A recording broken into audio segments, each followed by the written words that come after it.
Black and white நேயர்களுக்கு வணக்கம். மூத்த பத்திரிகையாளரும் வலைப்பேச்சு அந்தணன் அவர்கள் நம்முடன் நினைக்கிறார்கள். வணக்கம்.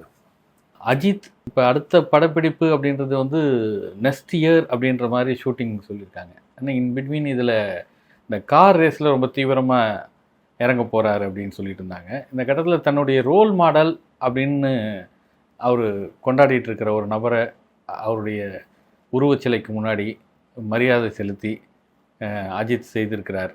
அதுதான் ரொம்ப வைரலாக அந்த வீடியோ போயிட்டுருக்குது.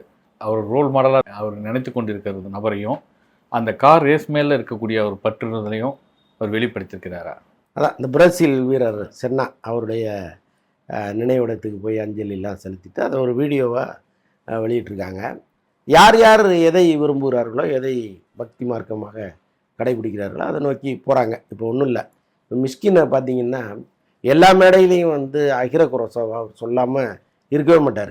மிகப்பெரிய படைப்பாளி அப்படின்னு சொல்லுவார். அவர் வந்து அப்படியே மெனக்கட்டு போய் அந்த அகிர குரோசாவா சமாதிக்கு போய் அங்கே இருக்க சமாதியெல்லாம் தொடச்சி கழுவி அங்கே மலர்களெல்லாம் வச்சு ஒரு வீடியோ எடுத்து போட்டிருந்தார். அவருடைய வாழ்க்கையின் லட்சியமாக அதை அவர் நினச்சிருக்காரு. கிட்டத்தட்ட அதே செயலைத்தான் அஜித்தும் செஞ்சுருக்கிறாரு. அதான் அவர் வந்து இப்போ அவருடைய இந்த விளையாட்டு எல்லாத்தையுமே பார்த்து இவரை மாதிரி நம்ம ஆகணும்னு நினச்சி அதுக்குள்ளே அவர் வந்தாரேன்னு தெரியல. அவ்வளவு அந்த பக்கத்தில் அவர் நிற்கிற அந்த பணிவையெல்லாம் பார்க்கும்போது எவ்வளோ பெரிய பக்தி அவர் மேலே இவர் வச்சிருக்கிறார் அப்படிங்கிற அளவுக்கு இருக்குது. அஜித்தோட இந்த சிலைக்கு பக்கத்தில் நின்று எடுத்த படங்கள் அதான். இப்போ சினிமாவை நேசிக்கிற மிஷ்கின் வந்து சினிமா தொடர்பாக ஒருத்தர்கிட்ட போய் மலர் வளையெல்லாம் வச்சு அஞ்சலி செலுத்துகிறாரு. சினிமாவிலே இருக்கிற அஜித் வந்து சினிமாவை ரெண்டாம் பட்சமாக வச்சுட்டு அவர் அதை விட முதலிடத்தில் எதை வச்சுருக்கேன் அப்படிங்கிறத சொல்வதற்காகவே இந்த செயலை செஞ்சதாக கூட நான் நினைக்கிறேன். எனக்கு முதல்ல விளையாட்டு தான், இந்த கார் ரேஸ் தான், அதுக்கப்புறம் தான் சினிமாலாம் அப்படிங்கிறத அவர் சொல்லாமல் சொல்லியிருக்காரு. இன்னொரு பக்கம் அந்த ஒரு கார் ரேசர் ஒரு விளையாட்டு வீரருக்கு அவர் ஏற்கனவே ஒரு புகழ் வெளிச்சத்தில் இருந்தவர் தான். இருந்தாலும் தமிழ்நாட்டில் இன்றைக்கி பெரிய அளவுக்கு ஒரு பிரேசில் வீரர் அயர்டன் சென்னா அப்படின்ற பேரை சொல்லக்கூடிய அளவுக்கு அஜித் கொண்டு போய் சேர்த்துருக்கிறாரா அப்படின்றதும் இருக்குது. இல்லை, அது பெரிய விஷயங்க. ஆக்சுவலாக என்னென்னா, முன்னெல்லாம் இந்த கார் ரேஸ் நடக்கிற வீடியோலாம் நான் அதெல்லாம் மெனக்கிட்டு பார்க்கறது இல்லை. சும்மா அப்படியே வரும்போது பார்ப்பேன். கேலரியில் ஒரு 10 பேர் 20 பேர் உட்காந்துருப்பாங்க. அதை தாண்டி வந்து அந்த விளையாட்டை அவ்வளோ பெருசாக ரசித்து தான் எனக்கு தெரில. ஆனால் அஜித்துன்னு ஒருத்தர் வந்து அங்கே போய் ஓட்ட போனோடனே எங்கேருந்தோ கிளம்பி போகிறாங்க. இப்போ துபாயில் ரேஸ் நடக்குது அப்படின்னா துபாயை சுற்றியுள்ள நாடுகளில் இருக்கிற தமிழர்கள் எல்லாமே அஜித்தை பார்க்கலான்ட்டு போய் அந்த கேலரியே நிரம்பி வழிய ஆரம்பிச்சிச்சு. அப்போ அங்கே வந்து இந்த விளையாட்டில் நீண்ட காலமாக ஈடுபட்டுக்கிட்டு இருக்கிற வீரர்கள்லாம் என்ன சொல்கிறாங்கன்னா, பெரிய நடிகராக இருப்பார் போல இருக்க, என்ன அவர் வந்தார் இவ்வளோ கூட்டம் கூடிருச்சு. அது அவங்களுக்கே பெரிய வியப்பாக இருக்குது. அப்போ இந்த விளையாட்டின் மீது ஒரு கவனத்தை அஜித் ஏற்படுத்துகிறாருங்கிறதுல மாற்று கருத்தே கிடையாது. இப்போ நிஜமாகவே இந்த மாதிரி ஒரு புகழ்பெற்ற நடிகராக இருந்தாங்கன்னா, சார் எங்களுக்கு கொஞ்சம் அம்பாசிடராக இருங்கன்னு சில இதுக்கெல்லாம் கூப்பிட்டு போவாங்க. ஒரு நிறுவனத்துக்கு கூப்பிட்டு போவாங்க, ஒரு விளையாட்டு நிகழ்ச்சி கூப்பிட்டு போவாங்க. ஆனால் அஜித்தே இதில் விளையாடுறதுனால அவரே அந்த நிகழ்ச்சிக்கு அம்பாசிடராக மாறுறாரு. ஸோ அப்போ அது வந்து ஒரு அடிஷ்னல் ஆச்சரியம்தான் அது. இப்போ அந்த விளையாட்டு இப்போ இவரை நீங்கள் சொன்னீங்க இல்லையா, இவர் பேர் யாருக்குமே தெரியாது, இன்னைக்கு எல்லாருமே பேசுகிறாங்க அப்படின்ட்டு. அதுதான் அஜித். அவருடைய புகழ் வந்து இன்னைக்கு இந்த விளையாட்டுக்கு பெரிய அளவு பயன்பட்டுருக்கு. இருந்தாலும் இப்போ அஜித்துக்கு ஒரு வருத்தம் ஒன்று அவருக்கு இருக்குது. இப்போ எனக்கு தெரிந்த நண்பர் ஒருத்தர் வந்து அஜித்தை பேட்டி எடுத்திருக்கிறார். ஆங்கில ஊடகத்தை சேர்ந்தவர், ஒரு டெல்லி நிருபர். அவர் பேசும்போது சினிமா தொடர்பாக சில கேள்விகள்லாம் கேட்டாரன். இல்லைங்க, சினிமா பற்றிலாம் கேட்காதீங்க, ஒன்லி விளையாட்டு, இந்த கார் ரேஸ் மட்டுமே நம்ம பேசலாம் அப்படின்னு சொல்லிவிட்டு அதுக்கப்புறம் ஒரு 1/2 hour அதை பற்றி பேசியிருந்துருக்காங்க. அப்போ அவர் சொன்னாரான், சார் இது மாதிரி வந்து ஸ்பான்சர் பெருசாக கிடைக்க மாட்டேங்கிறாங்க இந்த மாதிரி விளையாட்டுகளுக்கு. இப்போ எப்படி ஒரு கிரிக்கெட்டுக்கு ஒரு பெரிய ஸ்பான்சர்ஸ் வராங்களோ, இன்னும் மற்ற விளையாட்டுகளுக்கு வராங்களோ, ஆனால் இந்த மாதிரி ஒரு கேமுக்கு வரமாட்டேங்கிறாங்க. அதை மட்டும் கொஞ்சம் நீங்கள் அதை வலியுறுத்தி எழுதுங்க. நிறைய பேர் இதுக்கும் வந்து ஆடு கொடுக்கணும், இதுக்கும் ஸ்பான்சராக உள்ளே வரணும் அப்படிங்கிறதெல்லாம் நீங்கள் கொஞ்சம் எழுதுங்க அப்படின்னு சொல்லியிருக்காரு. ஸோ என்ன தான் அஜித் வந்து அதற்குள் போனால் கூட அந்த இடம் வந்து வெற்றிடமாகவே இருக்குது. அதுதான் கொஞ்சம் அதில். இப்போ சந்தானம் ஒரு காமெடி ஆக்டராக தான் நுழைந்து சினிமாவில் இன்றைக்கி ஒரு ஹீரோ இடத்துக்கு வந்திருக்கார். சூரியும் கிட்டத்தட்ட அதே பாணியில் தான் வந்திருக்கார். ஆனால் இந்த 2 பேர் நடிப்பில் இன்னமும் அதிகமாக அந்த காமெடி ட்ராக்கு அந்த இல்லை நகைச்சுவை பாணி அதிலேயே தான் சந்தானம் சென்று கொண்டிருக்கிறாரா? சூரியும் அப்படி தான் போயிட்டு இருக்கிறாரா? ஆனால் கதைக்களங்கள் வேறுபடுதா 2 பேர்த்துக்கும்? இல்லைனா இப்போ 2 பேருடைய படங்களும் ஒன்று டிடி நெக்ஸ்ட் லெவல் ஒன்று வந்திருக்குது, மாமன், ரெண்டும் ஒரே நேரத்தில் ரிலீஸ் ஆகிருக்குது. எப்படி இருக்குது ரெஸ்பான்ஸ் இது?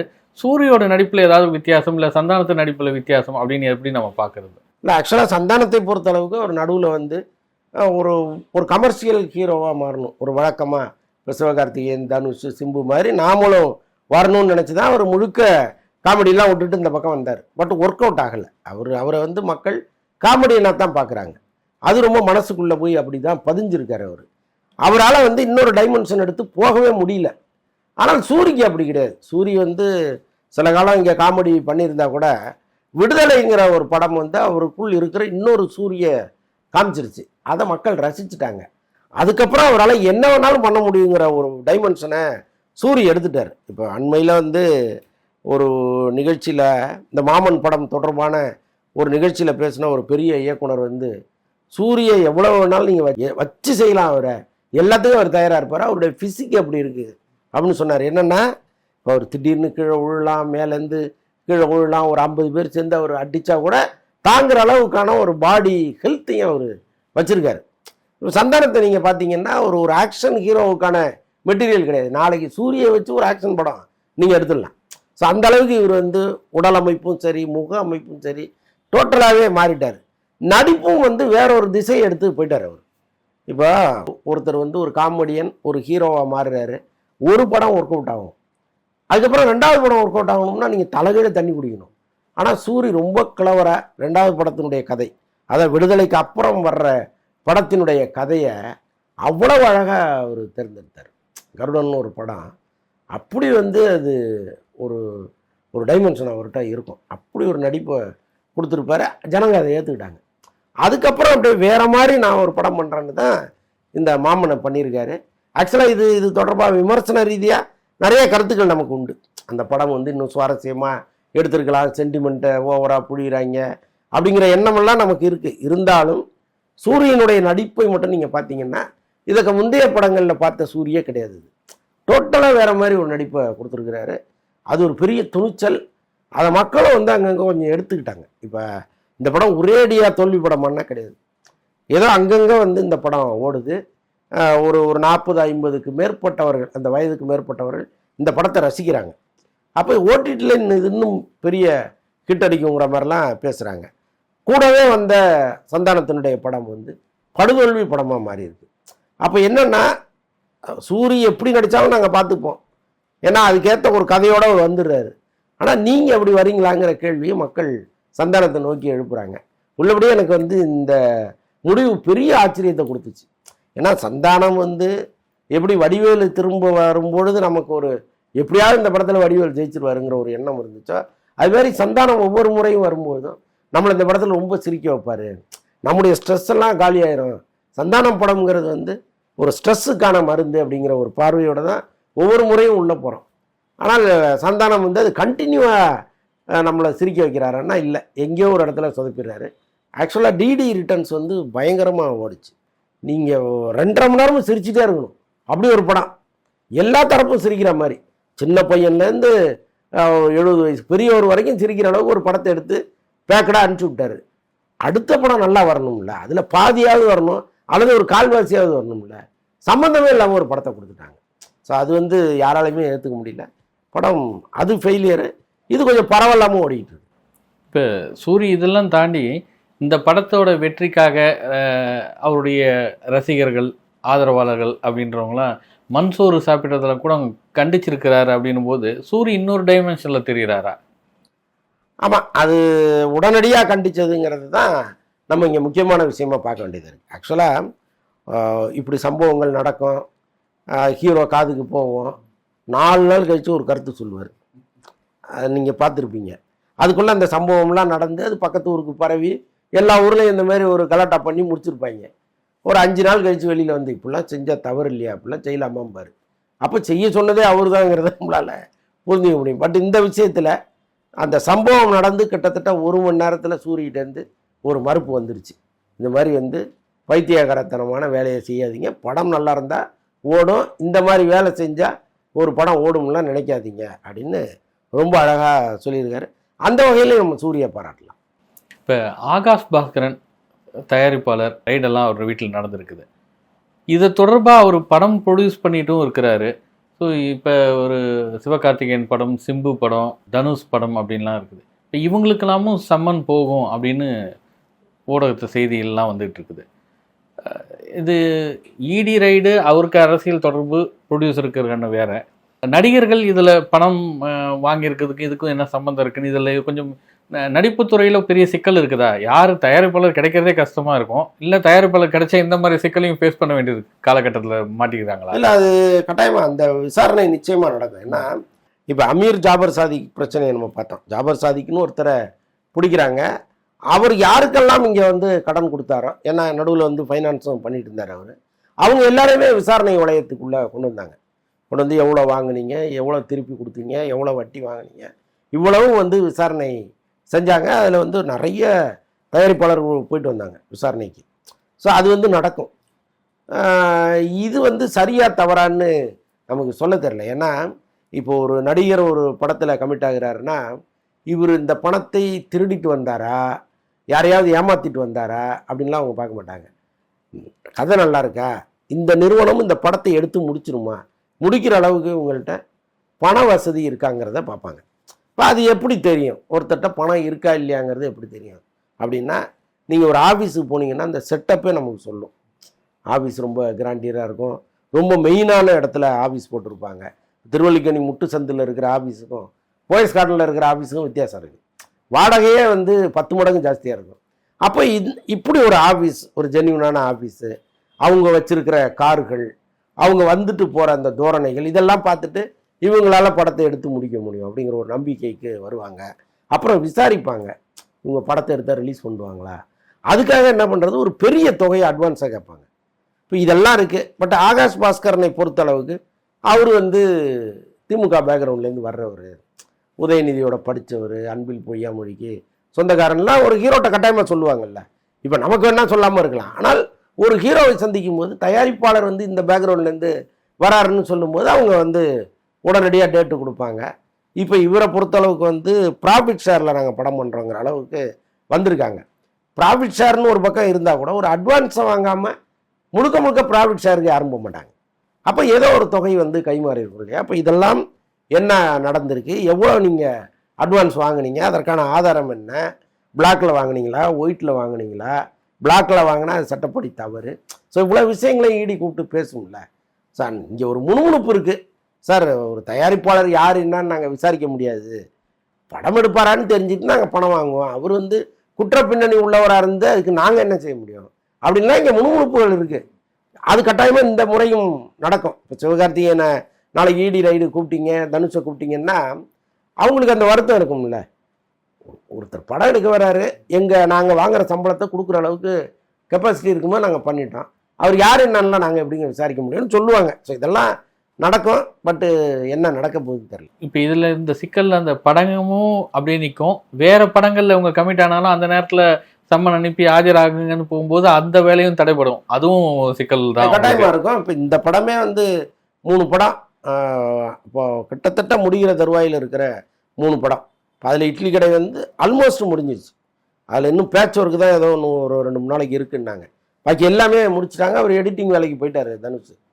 ஸோ இந்த சூழலில் படமே முடங்குற சூழல்லாம் ஏற்படுது. இப்போ விசாரணை வந்து அடுத்த கட்டத்துக்கு போகும்பொழுதோ அல்லது வந்து ஆகாஷ் பாஸ்கரன் விசாரணைக்கு ஆஜராகலைன்னா அடுத்தது இதை தான் பண்ணுவாங்க அப்படிங்கிற அளவுக்கெல்லாம் சொல்கிறாங்க. என்ன நடக்க போகுதுன்னு தெரியல. ஏன்னா பல பேருடைய உழைப்பு இதுக்குள்ளே இருக்குது. தனுஷ் மாதிரி, சிவகார்த்திகேயன் மாதிரி எப்போவுமே பிஸியாக இருக்கிற ஆர்டிஸ்ட் வந்து ஒரு 3 மாதம் 4 மாதம் இதுக்குள்ளே போட்டு ஒர்க் பண்ணி உழைச்சி கடைசியில் வந்து அது ஒன்றும் இல்லாமல் போகும்போது நமக்கு தான் சம்பளம் வந்துருச்சே, நம்ம தான் அட்வான்ஸ் வாங்கிட்டோமேனு அவங்க போக முடியாது.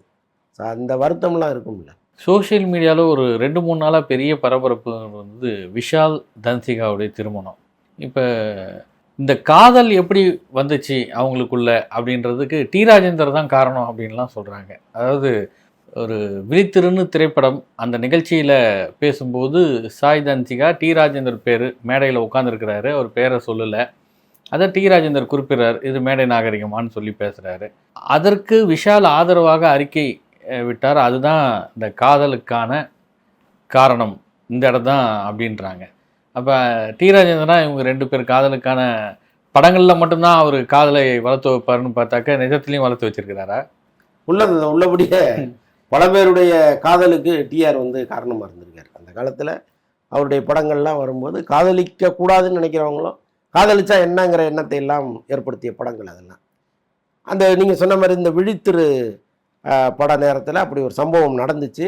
தன்சிகா மேடையிலேயே அழுதாங்க, ரொம்ப பரிதாபமாக இருந்துச்சு. டிஆரும் வந்து ஒரு அந்த மாதிரி பேசக்கூடிய நபர் இல்லை, பேசுவார், வீராவேசமாக பேசுவார், பயங்கரமாக பேசுவார். ஆனால் ஒரு பெண்ணை அழ வைக்கிற அளவுக்கு பேச மாட்டார். எப்போவுமே பெண்களுக்கு வந்து ரொம்ப மரியாதை கொடுக்குறவர். அது அந்த மேடையில் ஏன் வந்து அந்த தவறு நடந்ததுன்னு எனக்கு தெரியவே இல்லை. அப்புறம் டிஆர்ட்ட கேட்கும்போது அந்த படத்தோட பப்ளிசிட்டிக்காக நான் அப்படி பண்ணேன், நான் அப்படி ஒன்றும் அந்த பெண்ணை வந்து மனம் கஷ்டப்படுத்தணுங்கிறதுக்காக நான் பேசலை அப்படின்லாம் அப்புறம் அவர் விளக்கம் கொடுத்தாரு. இன்னைக்கு எல்லா இடத்துலையும் அந்த படத்தை பற்றி பேசுகிறாங்கன்னா அந்த சம்பவம் தான் காரணம் அப்படின்னு அவர் சொல்கிறார். அதை நம்ம ஏற்றுக்கிட்டு தான் ஆகணும். இதில் விஷால் வந்து ஏன் உடனடியாக வந்து ஒரு அறிக்கை வெளியிட்டாருன்னா அதுக்கு ஒரு அரசியல் இருக்குது. ஆக்சுவலாக அவர் நடிகர் சங்க செயலாளராக நிற்கும் பொழுது அங்கே வந்து எதிர்கோஷ்டியினவர் சிம்பு வந்து அவர் ஒரு பெரிய செட்டை சேர்த்துக்கிட்டு விஷாலுக்கு எதிராக ஒரு பெரிய அளவு காம்பெயின் நடந்துச்சு. அப்போ வந்து விஷாலுக்கு சிம்பு மேலே ஒரு கோபம் பர்மனண்ட்டாகவே இருக்குது. இப்போ இந்த மேடையில் நடந்த சம்பவம் சிம்புவுடைய அப்பாவால் நடந்தது அப்படிங்கும்போது அவர் சம்மந்தம் இல்லாமல் தன்சிகாவுக்கு ஆதரவாக வந்து நிற்கிறாரு. அது கல்யாணம் வரைக்கும் போகுங்கிறது அவருக்கே அப்போ தெரிஞ்சிருக்கிறதுக்கு வாய்ப்பு இல்லை. எப்போவுமே இந்த பெண்களுக்கு வந்து இந்த மாதிரி ஒரு விஷயம் உண்டு. ரொம்ப கஷ்டத்தில் இருக்கும்போது யாராவது ஆறுதல் சொன்னால் அவங்க மேலே ஒரு மரியாதை எப்போவுமே வரும். அதுதான் தன்சிகாவுக்கும் வந்திருக்கு. ஸோ கிட்டத்தட்ட அதுக்கப்புறம் வந்து எப்போ அவங்க காதலை சொல்லிக்கிட்டாங்கங்கிறதெல்லாம் தெரியல. ரொம்ப குறுகிய காலத்தில் வெளிப்படுத்தப்பட்ட காதல் தான் அது. என்ன இருந்தாலும் இன்றைக்கி விஷாலுக்கு வந்து ஒரு பெண் துணை தேவை. அவர் இருக்கிற உடல் நிலை, இன்னைக்கு அவர் வந்து படங்கள் ஒத்துக்கிறதுலே பல குழப்பங்கள் இருக்குது அவருக்கு. ஒருத்தர் வந்து விஷாலை போய் கமிட் பண்ணுறாரு, கதை கேட்குறாரு, ஷூட்டிங் கரெக்டாக வரணும். ஸோ பல பிரச்சனைகள் இருக்குது. இப்போ விஷாலை வைத்து ஒரு தயாரிப்பாளர் படம் எடுக்க முன் வருவாரான்னா கொஞ்சம் யோசிச்சு தான் வருவார். ஸோ அந்த அளவுக்கு அவருடைய சூழல் இருக்குது. அப்போ தன்சிகா மாதிரி இந்த சினிமாவை நல்லா தெரிஞ்சுக்கிட்ட ஒரு பொண்ணு வாழ்க்கை துணையை அமையும் பொழுது அவருடைய கரியரே ரொம்ப பிரைட்டாக வரும். இப்போ இதுக்கப்புறம் விஷாலுடைய லைஃப்பை நீங்கள் பாருங்கள், ஒரு பழைய விஷாலை அவங்க மீட்டெடுத்து கொண்டு வருவாங்கன்னு நான் உறுதியாக நம்புகிறேன். ஸோ அதனால் இந்த திருமண பந்தம்ங்கிறது ஒரு நல்ல விஷயந்தான். ஒரு பக்கம் இப்போ புதுசாக காதல் அந்த லைஃப் வந்து ஒரு பிரைட்டாக இருக்கும்னு நீங்கள் சொல்கிறீங்க. இன்னொரு பக்கம் ரவி மோகன், ஆர்த்தி, இந்த சச்சரவுகளில் ஆர்த்தி ஒரு 5 பக்கம் அறிக்கை கொடுத்துருந்தாங்க. நான் கட்டாயப்படுத்தி வச்சுருக்கேன்னா அவருடைய நலனுக்காக தான் அது. அப்படி கட்டாயப்படுத்திருந்து அவர் வெளியில் போயிருந்தால் நேராக அவர் பெற்றோர் வீட்டுக்கு தானே போயிருக்கோம். எங்களுடைய பிரச்சனையில் 3வது நபர் குறுக்கிட்டது தான் அப்படின்லாம் பேசிட்டு இப்போ ஜீவனாம்சம் மாதம் 40 லட்ச ரூபா அப்படின்னு கேட்டிருக்கிறாங்க. கெனிஷா இன்ஸ்டா பேஜில் நிறைய டெலீட் பண்ணியிருக்காங்க அப்படின்றாரு. ரவி மோகன் ஒரு ஃபோன் பேசுகிற மாதிரி நியூஸ் இன்கமிங்னு போட்டு இன்ஸ்டா பேஜில் போட்டிருக்காங்கன்றாங்க. இப்போ இந்த வாழ்வியல் அப்படின்றதே இந்த இன்ஸ்டா பக்கத்தை நோக்கி தான் போயிட்டு இருக்குதா, அப்படிதான் இவங்க நகர்த்திட்டு இருக்கிறாங்களா? இந்த பிரச்சனை இன்னும் எவ்வளோ காலத்துக்கு தான் இது நீண்டுகிட்டு இருக்கு? ஆக்சுவலாக அங்கே 2 குழந்தைகள் இல்லைன்னா ஆர்த்தி வந்து துணிச்சலாக ஒரு முடிவு எடுத்திருப்பாங்க. இன்னும் கூட சரி நீ போனால் போ அப்படின்னு கூட சொல்லுவதற்கு வாய்ப்புகள் இருக்குது. பட் 2 குழந்தைகள்னு வந்த பிறகு அவங்களுடைய எதிர்காலத்தை தான் ஒரு தாய் பார்க்க முடியும். அதை தான் அவங்க பார்க்குறாங்கன்னு நான் உறுதியாக நம்புகிறேன். அதே நேரத்தில் 40 லட்சம் ஜீவனாம்சம்ங்கிறது நினச்சி பார்க்க முடியாத ஒரு தொகையாக இருக்குது. இப்போ நமக்கு நினச்சி பார்க்க முடியாத தொகையாக இருக்குது, அவங்களுக்கு அது சாதாரணம்லாம் கடந்து போயிட முடியாது. ஏன்னா இப்போ ஒரு நடிகனாக இருக்கிறவங்க ஒரு மார்க்கெட் வந்து எப்போவுமே டாப்பில் இருக்கும்னு சொல்ல முடியாது. நாளைக்கே வந்து அது ஒன்றும் இல்லாமல் போகலாம், அல்லது இதை விட பயங்கரமாக போய் அவர் ரஜினி லெவலுக்கு கூட போகலாம், தெரியாது. ஆனால் இந்த 40 லட்சம் கான்ஸ்டண்ட்டாக மாதம் மாதம் நீங்கள் கொடுத்தாகணும்னா அது மிகப்பெரிய தொகை அது. ஸோ அப்போ எப்படி வந்து அதை ஜெயமொழி ஒத்துப்பாருங்கிறது ஒன்று இருக்குது. ஸோ இதெல்லாம் எதிர்காலத்தில் தீர்மானிக்கப்பட வேண்டிய விஷயங்கள். ஆனால் தவறு 2 பேர் பக்கமும் இருக்கிறதா தான் நான் பார்க்குறேன். இப்போ ஒரு சின்ன சின்ன விஷயங்களுக்காக வேறொரு வாழ்க்கை துணையை தேடி போகிறதுங்கிறது வந்து புதவுள்ள விடுறதுக்கு சமம். நீங்கள் இன்றைக்கி வேணால் அது சுகமாக இருக்கலாம், நாளைக்கு வந்து பிள்ளைகள் வளர்ந்த பிறகு அவங்க கேட்குற கேள்விகளையும் அவங்கள எதிர்கொள்வதுங்கிறதெல்லாம் சாதாரண விஷயம் கிடையாது. பட் ஏதோ ஒரு முடிவை அவர் எடுத்து போகிறாரு, அது அவருக்கான சுதந்திரம் இருக்குது. நம்ம வெளியில் நின்று விமர்சிப்பதற்கு நமக்கு எந்த நியாயமும் கிடையாது. அதனால் அவர் எந்த முடிவு வேணாலும் எடுக்கலாம். இன்னொரு பக்கம் இப்போ இவ்வளவு பெரிய தொகையை ஆர்த்தி ரவி கேட்கும் பொழுது அவங்க மேலேயே ஒரு வெறுப்பு மக்களுக்கு வரும். நீங்கள் ஒரு நியாயமான தொகையை கேட்கணும், இல்லைன்னா அந்த தொகை குறித்தே போயிருக்கக்கூடாது. அதை நீங்கள் நீதிமன்றத்தில் போய் வச்சிடலாம். அந்த விவாதத்தை நீதிமன்றத்தில் வைக்கலாம், அல்லது நீதிபதிக்கிட்ட எனக்கு மாதமான அந்த பிள்ளைகளை படிக்க வைக்கிறதுக்கு இவ்வளவு செலவு இருக்குது, வீட்டு வாடகை இருக்குது, இதெல்லாம் பார்த்து எனக்கு இவ்வளவு தொகை வேணும்னு நீங்கள் நீதிமன்றத்தில் சொல்லிட்டீங்கன்னா அது ஒரு வாதமாக போயிடும். பொதுமக்கள் முன்னால் வைக்கும் பொழுது இவ்வளவு நாள் ஆர்த்தி மீது இருந்த ஒரு சாஃப்ட் கார்னர் வந்து டக்குன்னு மாறும். என்ன இருந்தாலும் பாவங்க, ஒரு 40 லட்ச ரூபா எப்படி கேட்பீங்க அப்படின்னு கேட்பானா கேட்க மாட்டாங்க. அப்போ இருவர் மீதும் வந்து இதில் தவறு இருக்கிறதா தான் நான் பார்க்குறேன். நன்றி சார். மற்றொரு நேரம் சந்திப்போம்.